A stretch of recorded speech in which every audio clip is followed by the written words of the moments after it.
السلام عليكم ورحمة الله وبركاته. إن الحمد لله نحمده ونستعينه ونستغفره ونستهديه ونعوذ بالله من شرور أنفسنا ومن سيئات أعمالنا، إنه من يهدي الله فلا مضل له ومن يضلل فلا هادي له، وأشهد أن لا إله إلا الله وحده لا شريك له. Hizi ni misemo ya hekima katika adabul arabi ambayo ndani yake kuna mafunzo makubwa.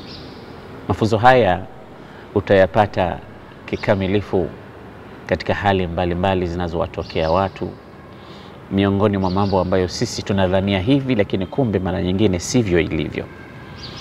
Anasema laisa kullu man amsaka alqalama katiban, si kila mwenye kukamata kalamu huwa ni mwandishi. Usione kila mtu anakamata kalamu ukasema tayari ameingia mwandishi. Jamaa huyo ni mwandishi mkubwa. Walaisa kullu man sawada suhufa muallifan, wala si kila mwenye kuchafua kurasa kwa wino ukasema huyo ni mtunzi. Wengine wanafanya fujo tu. Waandishi ni wale watakaoandika kitu ambacho kitaleta manufaa na maana katika hii dunia. Kuwa mtu wa kunufaisha watu, usiwe mtu wa kugombanisha watu. Ikiwa hutakuwa tarafan fil islah, basi usiwe tarafan katika kuvunja na kubomoa, hususan sisi Waislamu. Almu'min yalaf wa yulaf, wala khayra fima la yalaf wala yulaf. Almu'min ulfatun alifun ma'luf. Muislamu anatakiwa awe hivyo. Muislamu ni alifun ma'luf. Almu'min yalaf wa yulaf. Muislamu ni yule ambaye yuko flexible. Almu'min ni yule ambaye yuko very flexible kwa watu wengineo ambao si yeye. Ni mnyumburufu, ni mtu nilinu, ni mtu laini, ni mtu ambaye anabebeka, anahimilika katika tabia zake. So wala khaira fi man la yalaf wala yulaf wa khairun nasi anfa'uhum linnas. Hii ni hadithi by the way, ameisimulia Imamu Ahmad. Anasema Muislamu ni yule ambaye anakuwa flexible kwa watu wengine, yule mnyumburufu kwa watu wengine, mwenye tabia laini kwa watu wengine, mwenye kuchukulika. Unaweza kusikia bwana fulani habebeki, fulani ni mzigo mkubwa, fulani hatabiriki, fulani hawezekani, fulani hachukuliki. Unakuwa wewe ni kiumbe mzito kwa wengine. Almu'minu laysa kadhalik. Mu'min anatakuwa flexible. Mu'min anatakuwa alif ma'luf. Wala khaira fi man la yalaf wala yulaf wa khairun nasi, na mtu bora anfa'uhum linnas ni yule mtu ambaye ana manufaa kwa watu wengine. Kwa hiyo hata idha hamilta au akhadhta wa amsakta qalaman, siku yote ukibeba kalamu, ukichukua kalamu, hakikisha kwamba kalamu yako hiyo sio masmum. Wama aktharaha, kalamu yako hiyo isiwe ya sumu. Unaandika kwa kutukana na watu, unaandika kwa kuchonganisha watu, unaandika kupeleka ghadhabu za watu wengine kwa wengine zinazopelekea watu kumalizana. Unaandika kwa ajili ya kuangusha na kudondosha shakhsia za baadhi ya watu. Unaandika, yani kalamu yako ni kalamu suu, kalamu ya shari. Ni wengi walioje wanaobeba kalamu mfano huo. Si vitabu, si magazeti, si mitandaoni, si katika social media hizo. Zote vitu kama hivyo tunakuta vitu ambavyo havina manufaa lakini vimo ndani. Vimeleta a lot of destruction katika hii dunia. Kalamu hizo tu. Kalamu. Watu wamezidondosha dola za watu kwa sababu ya kalamu. Wamedondosha riasa ya mtu kwa sababu ya kalamu. Wameulisha watu, wakafa, wakauawa, vita kwa sababu ya kalamu. Kalamu ni mbaya. Kwa hiyo ili uwe mwandishi mzuri, hakikisha kinacholeta manufaa kwa watu. Anasema mshairi, wa kullu katibin illa sayafna ma min katibin illa sayafna wa yubqi ad-dahru ma katabat yadahu fala taktub yaminuka ghayra haqqin yasurruka fil qiyamati an tarahu. Hakuna mwandishi yoyote isipokuwa ataondoka siku moja katika hii dunia, na dunia itakibakisha kile alichokiandika kinasomwa na watu. Basi mkono wako wa kulia au hata wa kushoto kama ndio unaoandikia, fala taktub yaminuka ghayra haqqin, usiandike kitu isipokuwa cha haki, usiandike kitu isipokuwa cha ukweli, usiandike kitu isipokuwa cha faida. Utakapoonyeshwa siku ya kiyama kwamba hichi ndicho ulichoandika, yasurruka fil qiyamati an tarahu. Falaysa kullu man amsaka alqalama katiban, si kila aliyebeba kalamu huwa ni mwandishi. Walaysa kullu man sawada as-suhufa muallifan, wala si kila aliyechafua kurasa kwa wino ni mtunzi, ni mtungaji. Walaysa kullu man asrada au sarrada almasaila faqihan aliman, na si kila aliyetiririka kwa kutoa masail mbalimbali tukasema mwanachuoni huyu. Mwingine ni makasuku tu, hakuchukua elimu katika dhawabiti zake, elimu yake ni ile elimu ambayo haina manufaa. Naam, idha ma lam yufidka ilmuka khairan fa khairun minhu an law qad jahilta. Kama elimu yako haikuleta khairi, bora ungeendelea kuwa mjinga hivyo hivyo kuliko kuwa na khairi na elimu ambayo imeleta fujo na shari. Na Mtume sallallahu alayhi wasallam amewakemea sana watu ambao wanaenda kusoma kwa malengo ya kuja kurai, kugombana na kuzozana na kuwaonyesha watu kwamba yeye ni nani katika elimu. Na watu watakaofufuliwa mwanzo siku ya kiyama ni mtu ambaye Mwenyezi Mungu amempa elimu, amempa na mali, yani utakokuwa wanakwenda katika hisabu, wanapelekwa yani katika hisabu wa mwanzo ni watu aina hii. Allamahu Allahu Qur'anan atahu Allahu ilman, anamwambia elimu yako, Qur'ani yako wewe uliifanyia kazi gani? Nimeifanyia kazi, nimeisomesha, niliisoma vizuri. Kwa ajili gani? Kwa ajili yako. Allah ambakadhabt, muongo mkubwa wewe. Inma qara'ta liyuqala fulanun qari', ulikuwa unasoma huko ili aambie fulani bwana msomi. Waqad wajadta dhalika indahu, hilo ushalipata huko dunia, ushaambiwa sana. Jamaa huyu kiboko, washasema sana huko watu. Hapa huna kitu, hapa ulichokuwa nacho ni moto tu. Na yule tajiri alikuwa akitoa mali yake kwa wingi, Mungu kampa neema. Madha amilta bima a'taituk, umefanya kazi gani na kile nilichokupa katika mali? Anasema sikuona njia yoyote mimi ya khairi isipokuwa nilitoa mali yangu ya Rabb. Allah humbe, kwa ajili ya nani ulikuwa unatoa mali hiyo? Kwa ajili yako. Allah anamwambia kadhabt, inma anfaqta amwalaka liyuqala fulanun sakhi, fulanun, mtu fulani ni mtu mkarimu.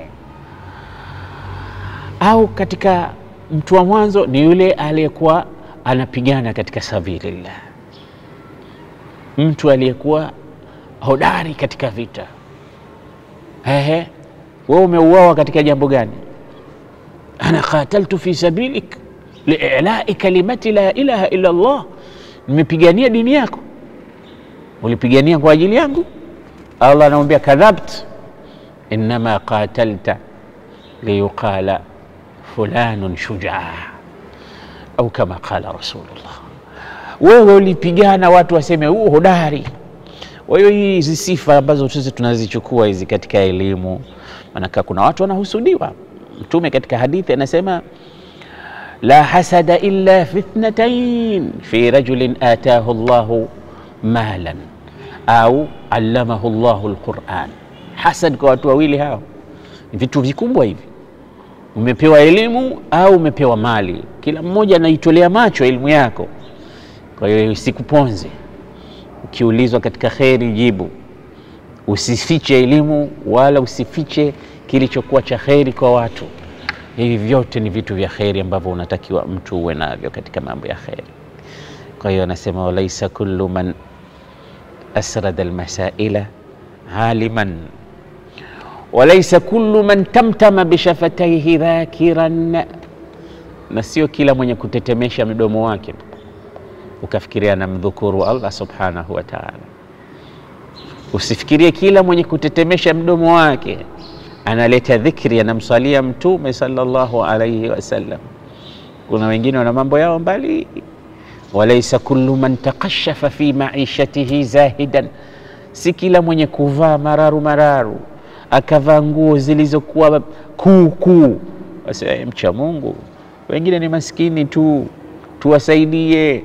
Si kila mtu alovaa nguo zilizochanika ni darweshi. Si kila mtu alovaa nguo ambayo sio nzuri ukamtafsiri kwamba ni ucha Mungu. Wengine ni ishara kwamba hawa watu tumewatupa, tunataka tuwasaidie.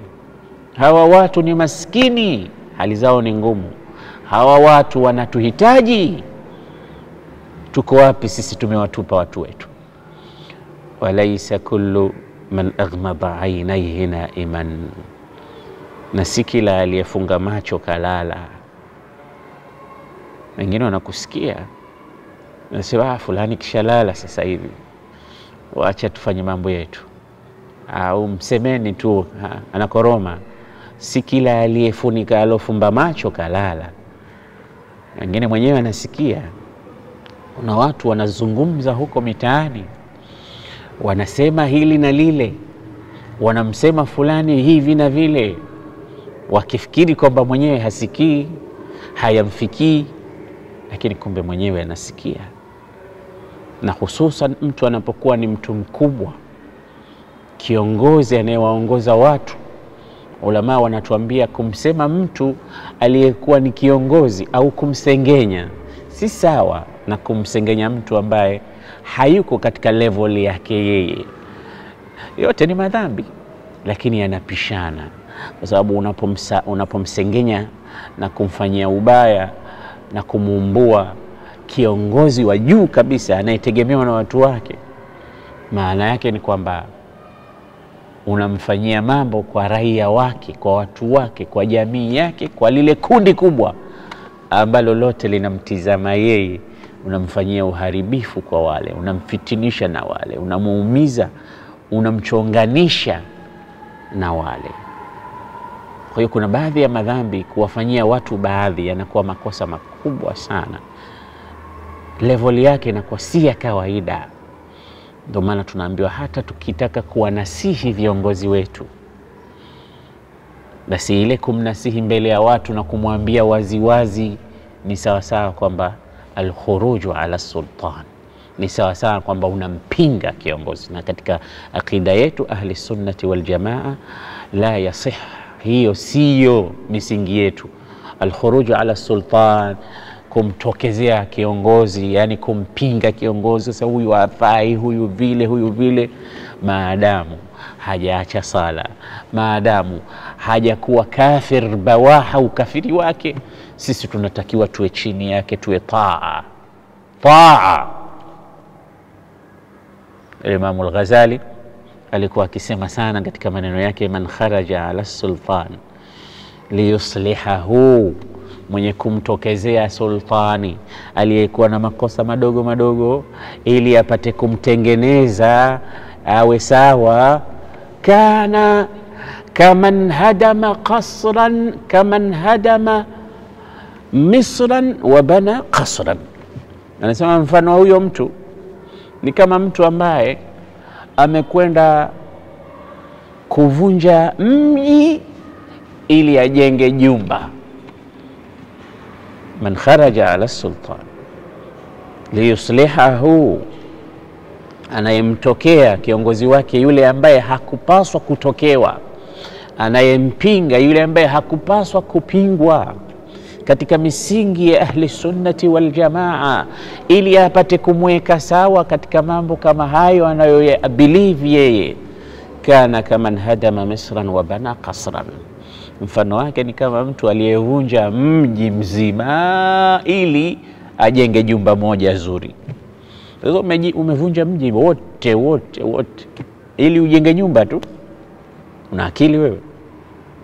Ubakishe mji mzima. Hatuna haja ya jumba moja zuri, tunahitaji mji mzima.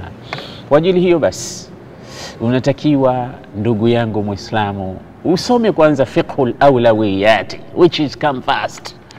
Ni kipi kinahitaji kuja wa mwanzo? Nifanye nini yakitokea mambo mawili ambayo naona yote ni bora, yote ni mazuri? Nifanye nini zikitokea hali zote mbili nzito, ngumu, mawili yote yanaonifesi yana madhara? Nifanyeje katika mawili yote? Hii inakufunza dini yetu Al-Hanif namna ya kuamiliana nayo.